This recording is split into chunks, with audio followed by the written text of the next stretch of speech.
O autor, que é do país de Gales, ele detém um conhecimento muito aprofundado sobre o período medieval, sobre a política, sobre as condutas religiosas, do comércio, sobre as práticas do dia a dia, da lavoura, de tudo que permeia a sociedade e a vida das pessoas dessa época. Então, é uma leitura bastante verossimilhante. Você realmente vai para o período medieval e a história aqui se passa no século XII. Na verdade, a história aqui se passa ao longo de 50 anos desse século XII.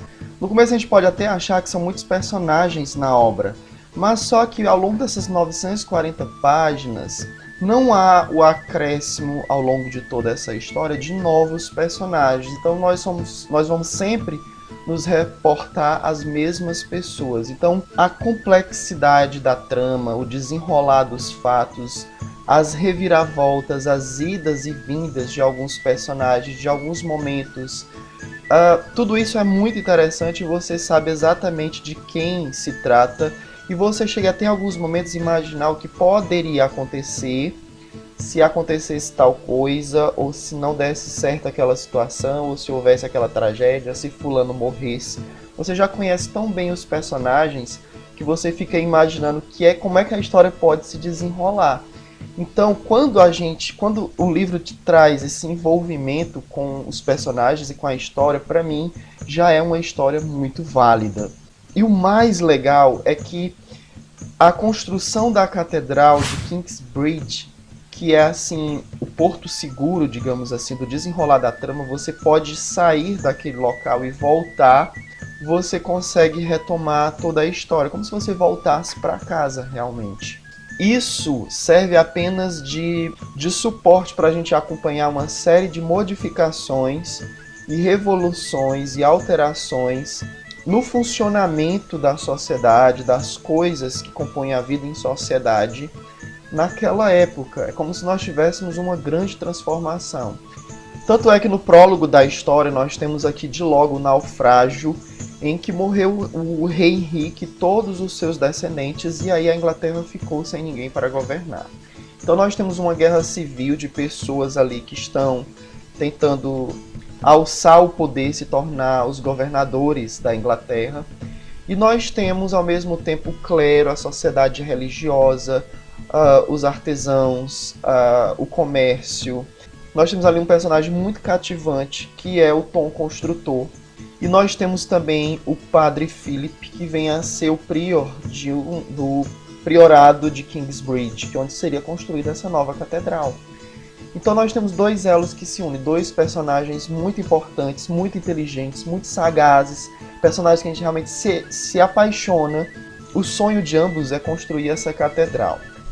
Gente, é complicado resenhar esse livro, porque esse projeto de construção da catedral, ele começa a atrair pessoas e eles passam por tantas dificuldades ao longo da história, dificuldade de todas as coisas que você pode imaginar. Do tempo, nós temos dificuldades da guerra, dificuldade de conflito com o comércio, de conflito com o conde, né, que tem uma cidade ali perto, e com o próprio rei. Nós temos conflito de religião, porque tem uma bruxa na história também. É que assim, a história é tão boa, é tão complexa, que eu não tenho como resumir tudo que se passa aqui, mas à medida que vai passando os anos e que vai se desenvolvendo a construção dessa catedral, nós vamos perpassar por situações que hoje no nosso dia a dia, numa sociedade comum, nós já temos tudo muito estruturado, tudo muito bem solidificado, como por exemplo as legislações que vigoram a respeito dos loteamentos, né, construção de ruas, vigilância sanitária, desenvolvimento tecnológico, sobre os novos discursos de ética, sobre as políticas que envolvem a religião e o Estado. Então, era uma época de revoluções. O livro tenta apresentar uma época de modificações na estruturação, na organização e na condução da sociedade. E tudo isso girando em torno por conta que há um objetivo maior, que é a construção dessa catedral, que não é só um sonho. A partir do momento já não é só um sonho do Philip, e nem só um sonho do Tom Construtor. é o sonho de toda a comunidade que convive ali, que sofre ataques de cavalaria armada, verdadeiras chacinas. Todos os personagens são muito cativantes. Nós temos a Liena, que é uma princesa cujo pai teve o reino tomado por um cavaleiro e ela sofre terrivelmente. E apesar de sua arrogância, ela começa a se desenvolver enquanto ser humano. Num certo ponto em diante, você começa a torcer bastante por aquela personagem. Ela vem a se tornar muito importante ao longo da história, com cenas decisivas. E nós temos o Jack, que é o filho da bruxa. É um cara de uma inteligência incrível. Você percebe claramente que as pessoas que tinham um pouco mais de inteligência nessa época medieval, elas eram incompreendidas, embora a inteligência dela trouxesse benefícios que seriam de bem comum, sabe? E que ao mesmo tempo, pelas tentativas e pelos erros, no final das contas essas pessoas acabam se reportando a essa pessoa mais inteligente para poder resolver situações nas quais raciocinar é mais interessante do que só acreditar. E assim, são muitas reviravoltas, personagens que são ruins de repente passam a ter uma perspectiva muito melhor mais na frente, personagens que são bons, você se decepciona quando eles obtêm poder.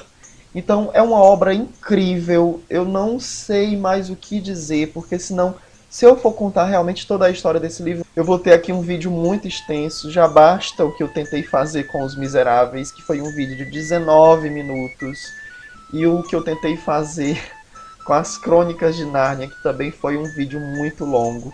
Então eu não vou fazer isso, eu vou deixar para vocês se deliciarem com essa história, que apesar de ser um calhamaço, 940 páginas, não tem uma leitura densa. Na verdade, a leitura é muito fácil, a leitura é muito simples. Eu desenvolvi a leitura desse livro em menos de um mês.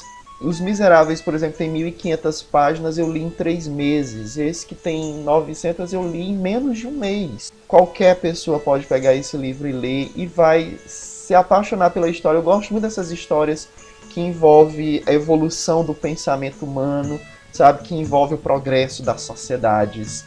É um livro incrível, gente. Eu não tenho mais palavras para descrever o que se passa nessa história. Leiam, leiam, leiam, leiam.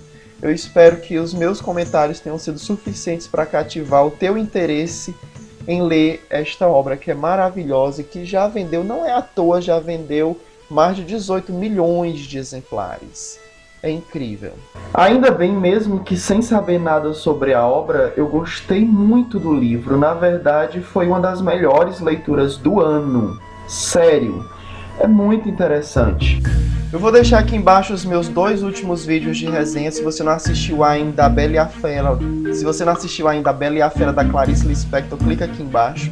E se você não assistiu ainda O Jogador do Fyodor Dostoiévski, clique aqui embaixo. Se você gostou desse vídeo, por favor, dê um like. Se você não se inscreveu ainda, se inscreva no canal. E comentários são sempre bem-vindos. E até o próximo vídeo.